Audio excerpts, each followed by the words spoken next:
বিজয় লাভের জন্য মানুষ কি না করে থাকে, যে কোনো সম্ভাব্য প্রচেষ্টা করে, কিন্তু নিজের বিজয় লাভের জন্য বাজিতে যা ইচ্ছে তাই রেখে দেওয়া কি উচিত কাজ? কখনোই নয়। নিজের হারানো সম্মান, নিজের হারানো সম্পত্তি, নিজের হারানো অধিকার ফিরে পাওয়ার শুধু একটাই পথ রয়েছে, আর তা হলো পুরুষার্থ,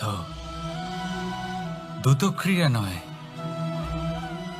যে মানুষ নিজেই হেরে গেছে, নিজেই নিজের জয়লাভ করার জন্য অন্য কাউকে কিভাবে বাজিতে রাখতে পারে? এ হলো সম্পূর্ণরূপে অনুচিত। অনেক সময় অনেক ধন লাভ করার জন্য, অনেক সম্পত্তি লাভ করার জন্য আমরা নিজের আসল ধন, আমাদের আপনজন, তাদেরকে হারিয়ে ফেলতেও প্রস্তুত হয়ে যাই। এটা একেবারেই উচিত নয়। যত বড়ই সংকট আসুক না কেন, আমাদের আপনজনদের আমাদের সাথেই রাখা উচিত।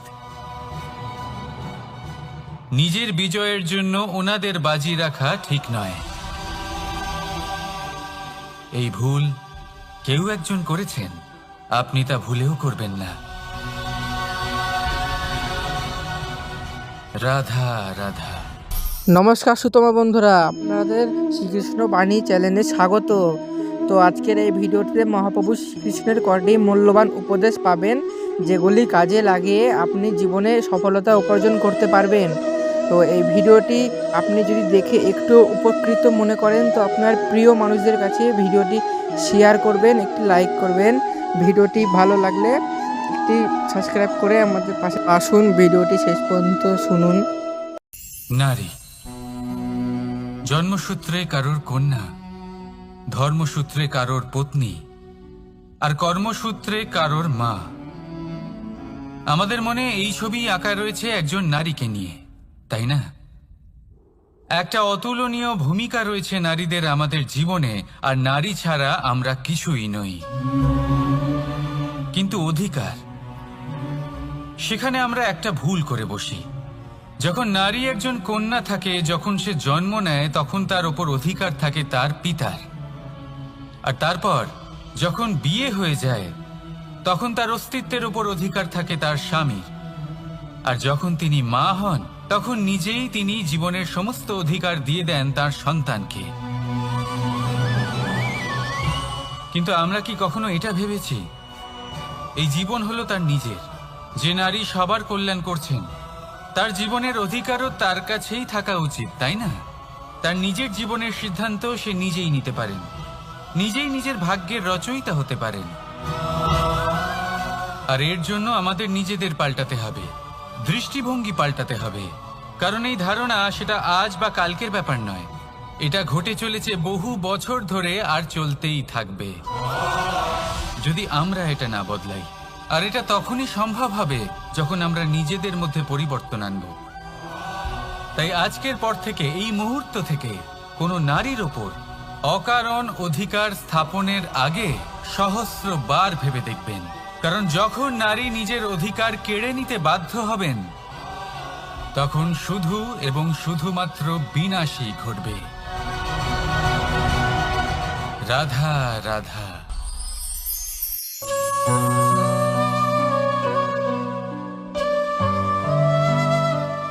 নারী,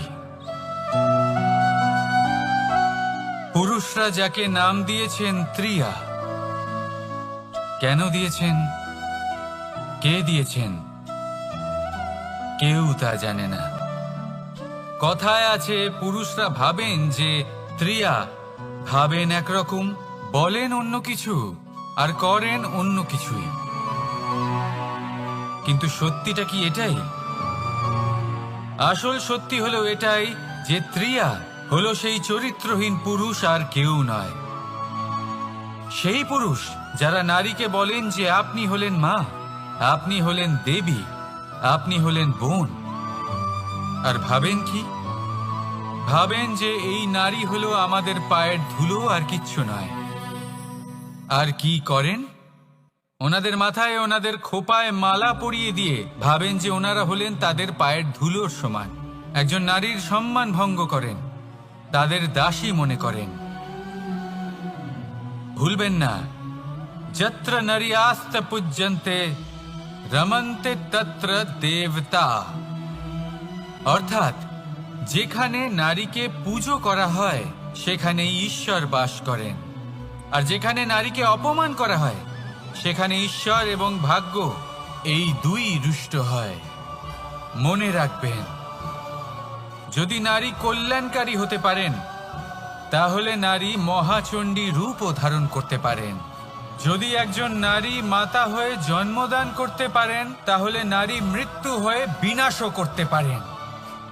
যেখানে নারী অপমানিত হবেন সেখানে মহান ভারতও মহাভারতের পথে অগ্রসর হতে পারে।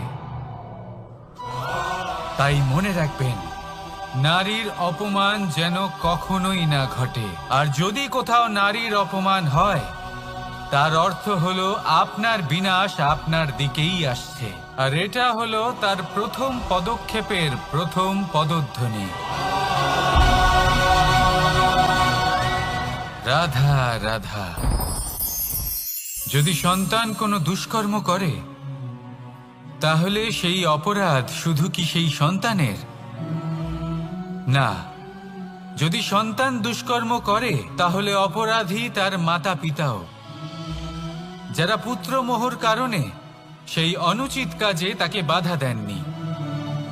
অপরাধী হলেন তার পিতামহ, যিনি নিজের কর্তব্যবোধের কারণে নিজের পরিবারের যত্ন নেননি, যিনি সন্তানকে কখনো শাস্তি দেননি। অপরাধী হলেন তার সেই গুরুও, যিনি নিজের শিষ্যের সেই দুষ্কর্ম দেখেও তাকে প্রতিহত করতে পারেননি। একজন হবু রাজার কর্তব্য হলো নিজের প্রজার কাছে সে যেন এক উদাহরণ প্রস্তুত করতে পারে, কিন্তু যদি এত অনুচিত উদাহরণ প্রস্তুত হয়ে থাকে তাহলে মা বাবার, বাড়ির বয়োজ্যেষ্ঠদের কর্তব্য হলো ওনারা যেন সেটা সেখানেই থামায়, হয় ভালোবেসে নয়তো শাস্তি দিয়ে। যদি না থামানো হয় তাহলে মহাভারত অবশ্যম্ভাবী। অনেক ব্যক্তির মনে একটা প্রশ্ন জাগে আমাকে আর রাধাকে নিয়ে। বলেন যে না আমি আর রাধা একসাথে থাকি, না আমাদের বিয়ে হয়েছে, আমি এখানে দ্বারকাতে ও ওখানে বর্ষণাতে, তাও এত ভালোবাসা কি করে? এ কেমন সম্পর্ক? আমি তাদের একটা সহজ কথা বলতে চাই। আপনি কখনো আয়নার দিকে দেখেছেন? নিজের দুই চোখের দিকে তাকিয়ে জিজ্ঞাসা করুন, এই দুই চোখ একসাথে কেন বন্ধ হয়, একসাথে কেন খোলে, একসাথে কেন ঘুমোয়, একসাথে কেন কাঁদে? আজীবন কোনো এক মানুষের সাথে সম্পর্ক রাখা অবশ্যই সম্ভব, তাদের সাথে দেখা না করে। আমার আর রাধার ভালোবাসাও কিছুটা এরকমই, আর কিছুটা এরকমই হয় ভালোবাসা দুই নয়নের মতো, যারা কখনোই মিলিত হবে না কিন্তু চিরকালের জন্য একসাথে জুড়ে থাকবে। এই অনুভূতি নিঃস্বার্থ হয়, আর এই নিঃস্বার্থ ভালোবাসা আপনাকে আনন্দের পথে অগ্রসর করে। জীবনে সবসময় নিঃস্বার্থভাবে ভালোবাসুন, শুধুমাত্র আনন্দই পাবেন। তাহলে আসুন আমার সাথে নিঃস্বার্থভাবে ভালোবেসে বলুন, রাধা রাধা। মানুষ, কোন ব্যক্তির নির্মাণ হয় কিভাবে?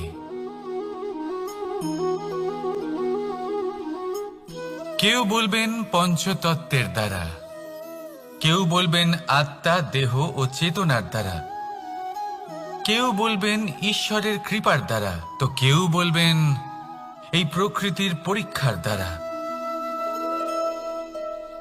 না, মানুষের নির্মাণ হয়ে থাকে বিশ্বাস দ্বারা। ব্যক্তি তখনই গড়ে ওঠেন যখন ব্যক্তিত্ব থাকে, ঠিক কিনা? আর ব্যক্তিত্ব তখনই হবে আর সেরকমই হবে যেরকম বিশ্বাস আপনি নিজের উপরে রাখবেন। যদি আপনি মনে করেন আপনি বিষের ন্যায় হবেন তাহলে আপনি বিষাক্তই হবেন। যদি আপনি এটা মনে করেন যে আপনি অমৃতের ন্যায় হবেন, তাহলে আপনি অমরই হয়ে যাবেন। যদি আপনি নিজের উপরে বিশ্বাস রাখেন যে আপনি সংসারের সব থেকে উঁচু পর্বতের শিখরে পৌঁছতে পারবেন, তাহলে আপনি অবশ্যই পৌঁছবেন। যদি আপনার এরকম মনে হয় যে আপনি এরকম কখনো করতে পারবেন না, তাহলে এরকম কখনোই হবে না। ভেবে দেখবেন, বিশ্বাসের মধ্যেই বিশ্ব বাস করে থাকে। তো আপনার অস্তিত্ব কেন করবে না? যেমন বিশ্বাস আপনি নিজের উপরে রাখবেন, তেমনই আপনি হয়ে উঠবেন। সেই জন্য নিজের উপরে বিশ্বাস রাখুন। আর হ্যাঁ, ভালোবেসে বলুন, রাধা রাধা। শত্রুতা। একজন মানুষ অন্য মানুষের সাথে শত্রুতা করে বসেন, দুজন ঘনিষ্ঠ বন্ধু। এমনও এক সময় আসতে পারে যখন এনারা একে অপরের শত্রু হয়ে ওঠেন। এর অনেকগুলো কারণ হতে পারে, কিন্তু মূল কারণ হলো আলোচনা। আগে হ্যাঁ, আপনি যদি কারোর বিষয়ে আলোচনা করেন তাহলে সে আপনার শত্রু হয়ে যেতে পারে। এবার মনে একটা প্রশ্ন আসতে পারে যে এটা কিভাবে সম্ভব হতে পারে? আলোচনা, এটা তো অত্যন্ত জরুরি। যদি আমি নিজের বন্ধুর খারাপ কাজের বিষয়ে আলোচনাই না করি, তাহলে সে শুধরবে কি করে? এ কথা সত্যি যে আলোচনা আবশ্যক, কিন্তু তার থেকেও বেশি গুরুত্বপূর্ণ এবং আবশ্যক হলো আপনার এই সিদ্ধান্ত। সিদ্ধান্ত এটাই যে আপনার এই আলোচনা কোন স্থানে করবেন। যদি এটা সবার সামনে করবেন ভাবেন, তাহলে তা অপমানও হয়ে যেতে পারে। যদি এটা আলাদাভাবে করেন, তাহলে তা পরামর্শ হয়ে যায়। অপমান কেউ স্বীকার করতে পারেন না, কিন্তু পরামর্শ সকলের ভালো লাগে। তাহলে যদি আপন কারোর জন্য ভালো কিছু চান, কাউকে শুধরে দিতে চান, আর আপনার মনে হয় আলোচনা আবশ্যক, তাহলে সর্বপ্রথম সময়, পরিস্থিতি আর স্থানের কথা মনে রাখবেন। নয়তো এই আলোচনা আপনাকে খুব ভোগাতে পারে। তাহলে আসুন আমার সাথে ভালোবেসে বলুন, রাধা রাধা। আপনার জীবনেও কি সমস্যা রয়েছে? অবশ্যই থাকবে। প্রত্যেকের জীবনেই সমস্যা থাকে। প্রত্যেক মানুষ জিজ্ঞাসাও করেন যে এই সমস্যা আসলে কি আর কেন আসে এ জীবনে।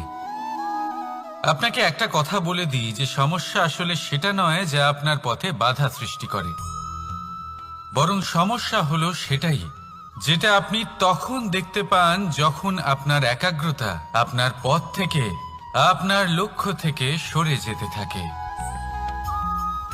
আর এই সমস্যাগুলি দূর করার জন্য, এর সমাধান করার জন্য একটাই পথ আছে। নিজের সমস্ত ভাবনা আরো একবার একাগ্র করুন নিজের পথের দিকে, নিজের লক্ষ্যের দিকে। আপনার সমস্ত ভাবনা যদি কেন্দ্রীভূত হয় নিজের লক্ষ্যে, তাহলে এই সমস্যা দূরে থাকবে। যদি এরকম না হয়, যদি আপনার মন একটু অন্যদিকে চলে যায়, তাহলে এই সমস্ত সমস্যা আবার সামনে চলে আসে আর বাড়তেও থাকে। দেখুন, যেখানে আপনার লক্ষ্য রয়েছে, বান যদি সেখানেই চালাতে হয়, তাহলে দৃষ্টি তো সেদিকেই রাখতে হবে। তবেই তো আপনি সেই লক্ষ্য ভেদ করতে পারবেন। সেই জন্য মনে রাখবেন, সর্বদা লক্ষ্য রাখবেন নিজের পথে, সেই পথেই সামনে এগোতে থাকুন নিজের লক্ষ্যের দিকে। আপনি যত সামনে এগোতে থাকবেন, এই সমস্যা তত পিছিয়ে যাবে। তাহলে আসুন আমার সাথে ভালোবেসে বলুন, রাধা রাধা। এই পাখিরা সত্যি খুব সুন্দর, আমার খুব ভালো লাগে। আপনি নিশ্চয়ই শুনে থাকবেন যে কিছু পাখির কাছে ডানা অবশ্যই থাকে, কিন্তু উড়তে পারে না। তারা চায় উঁচু আকাশে উড়ে বেড়াতে এবং মেঘেদের সাথে কথা বলতে, করতেই পারে না। এবার এই সংসারেও পাওয়া যায় ঘুড়িও। এদের মধ্যে না জীবন আছে, না প্রাণ আছে, আর না আছে ডানা। কিন্তু এরা আকাশের সাথে কথা বলে, হাওয়ার বেগের সাথে কথা বলে, আনন্দ করে, উৎফুল্ল হয়ে ওঠে। আকাশে জীবনের কিছু মুহূর্ত কাটায়। তার কারণ কি হতে পারে? কারণ হলো সুতো। এই সুতো যদি সঠিক হাতে থাকে তাহলে এই কাগজের তৈরি ঘুড়িও আকাশের উচ্চতায় উড়ে বেড়াতে পারে। এবার এই সুতো আসলে কি? এই সুতো হলো আসলে ভালোবাসা। এই সুতো হলো আসলে বিশ্বাসের। আর এটা আপনি দিয়ে থাকেন তাদের হাতে যাদের আপনি বিশ্বাস করেন, যাদের আপনি নিজের সর্বস্ব দিয়ে দেন। ভেবে দেখুন, এই ভালোবাসা আর বিশ্বাসের সুতো আপনি যদি সঠিক মানুষের হাতে দিয়ে দেন তাহলে আপনি অনেক উচ্চতায় উঠতে পারবেন, আকাশের উচ্চতায় উড়ে বেড়াতে পারবেন, মেঘের সাথে কথা বলতে পারবেন, পাখিদের মতো উড়তে পারবেন, যা ইচ্ছে তাই করতে পারবেন। শুধু এই মানুষ সঠিক হতে হবে। এমন একজন মানুষ যার মনে আপনার জন্য ভালোবাসা রয়েছে, এমন এক মানুষ যার মনে কোনো স্বার্থ নেই, যিনি পরোপকারী, এমন একজন ব্যক্তি যিনি আপনার অস্তিত্বকে বাইরে নিয়ে আসতে পারবেন, তাকে উজ্জ্বল করে তুলবেন। তাহলে ভালোবাসুন, আনন্দ করতে থাকুন, আর এই আনন্দ সহকারে বলুন, রাধা রাধা। আমরা সকলে এমন ব্যক্তির সাথে থাকতে চাই যারা খুব মিষ্টি কথা বলেন, যাদের ব্যবহার আমাদের ভালো লাগে, যারা দেখতে সুন্দর হন, যাদের আমরা পছন্দ করি। আর সব সময় এমন ব্যক্তির থেকে দূরে থাকতে চেষ্টা করি যাদেরকে আমরা পছন্দ করি না, যাদের কথা আমাদের খারাপ লাগে, যাদের কথা একটু কঠোর হয়। আমরা সব সময় চেষ্টা করি এদের থেকে দূরে থাকার, ঠিক কিনা? কিন্তু যদি বাস্তবটা দেখি তাহলে এই কঠোরতা জীবনে শান্তির প্রলেপ দেয়। ওষুধও একটু কড়াই হয়, কিন্তু এ কি করে? আমাদের সুস্থ করে তোলে। ঠিক সেইভাবেই ভালোবাসার এই অধ্যায় একটু কঠিন, একটু কড়াও মনে হতে পারে, কিন্তু এর ফল সবসময় আপনাদের স্বাস্থ্যের পক্ষে ভালোই হয়। সেই জন্য যদি কেউ আপনার নিন্দে করে, আপনাকে কড়া কথা শোনায়, আপনার ব্যাপারে আলোচনা করে, তার মানে এটা নয় যে সে আপনার শত্রু। হতে পারে তিনি আপনার বন্ধু হন, আপনার জন্য ভালো চান, আপনাকে শুধরে নিতে চান, আপনার মধ্যে কোনো পরিবর্তন দেখতে চান। সেই জন্য কখনো কারোর কথা শুনে বা কাউকে দেখে প্রাথমিকভাবে এই সিদ্ধান্ত নেবেন না যে তিনি আপনার শত্রু হন নাকি আপনার বন্ধু হন। এমনও শত্রু হয়ে থাকেন যে গুড়ের মতো মিষ্টি মিষ্টি কথা বলে আসলে আপনাকে বিষ পান করিয়ে দেবেন। আর এমনও বন্ধু থাকেন যারা আসলে নিমের মতো কড়া কথা বলেন কিন্তু আপনাকে অমৃত পান করান। এদের মধ্যে পার্থক্য করতে জানতে হবে, কে আসলে শত্রু হন আবার কে আসলে মিত্র হন।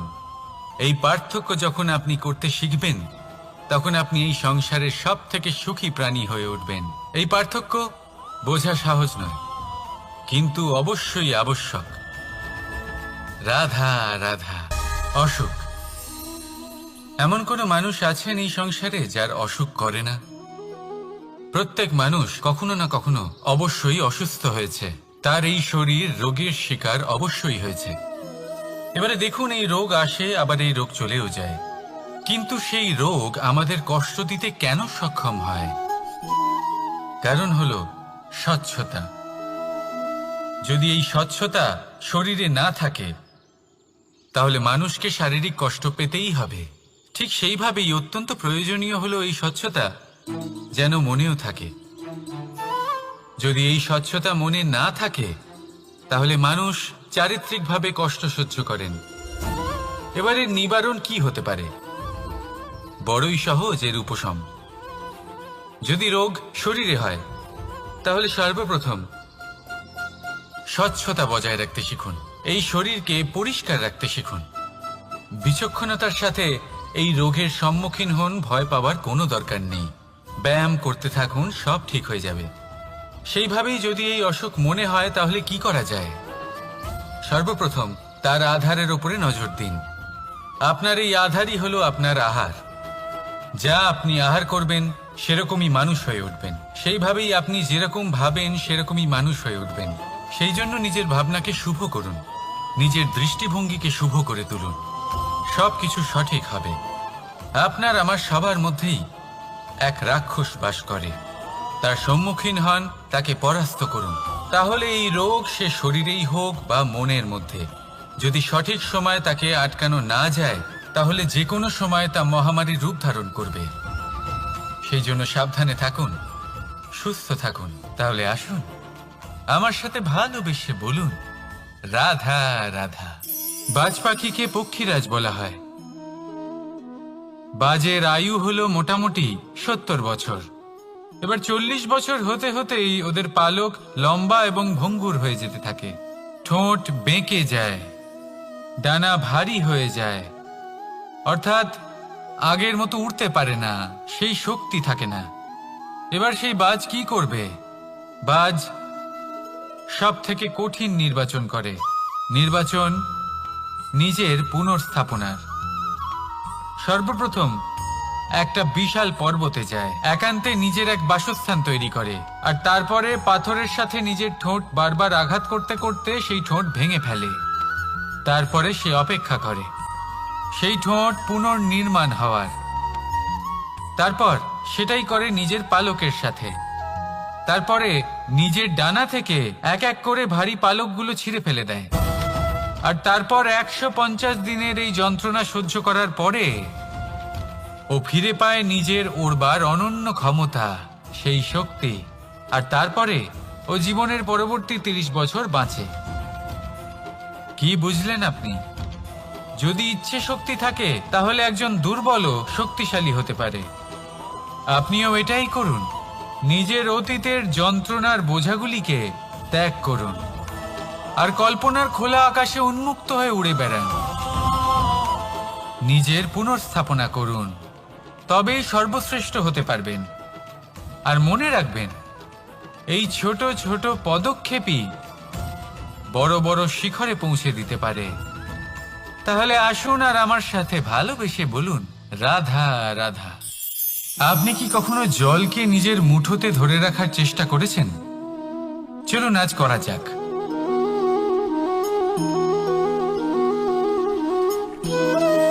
যদি আপনি নিজের মুঠো জোরে বন্ধ করেন, জল ধরে রাখতে পারবেন না। যদি আপনি তাকে এমনি বইতে দেন,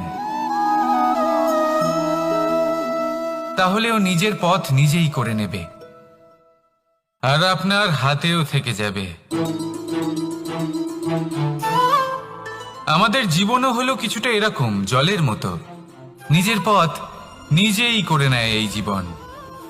প্রত্যেক সমস্যার সমাধান নিজেই করে নেয় এই জীবন। তাই জীবনে যখন কোনো পরিস্থিতি আমাদের প্রতিকূল হয়ে থাকে, কিছুই হয়তো আমরা বুঝতে পারছি না, কিছুই যখন বসে থাকে না, তখন আমরা হতাশ হয়ে পড়ি, নিরাশ হয়ে পড়ি। আর এটাই করা উচিত নয়। শান্ত মনে দেখতে হবে যে এই জীবনে আসলে কি ঘটে চলেছে।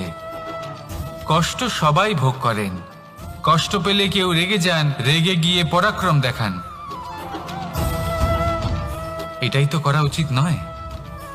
শান্ত মনে সেটাই করতে হবে যা জীবন আমাদের শেখাতে চাইছে। জীবন আমাদের সব শিখিয়ে দেবে, শুধু মনে রাখবেন কখন প্রয়াস করতে হবে আর কখন আমাদের প্রতীক্ষা করতে হবে, সেটা আগে আপনাকে বুঝতে হবে। তাহলে আসুন আমার সাথে ভালোবেসে বলুন, রাধা রাধা। বল, শক্তি, পরাক্রম এই সংসারের বিকাশের মূল। কিন্তু কখনো ভেবেছেন যে প্রকৃতি আমাদের এই বল, শক্তি, পরাক্রম কেন দিয়েছেন? যাতে আমরা জীবনে কারোর উদ্ধার করতে পারি, কাউকে সাহায্য করতে পারি, কারোর জন্য ভালো কিছু করতে পারি, কোনো গরিব অসহায় মানুষের জন্য কিছু করতে পারি। এই বল, এই শক্তির সদ্ব্যবহার করতে পারি।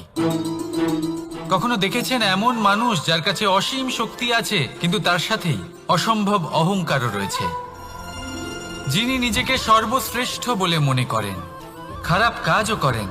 আপনি দেখবেন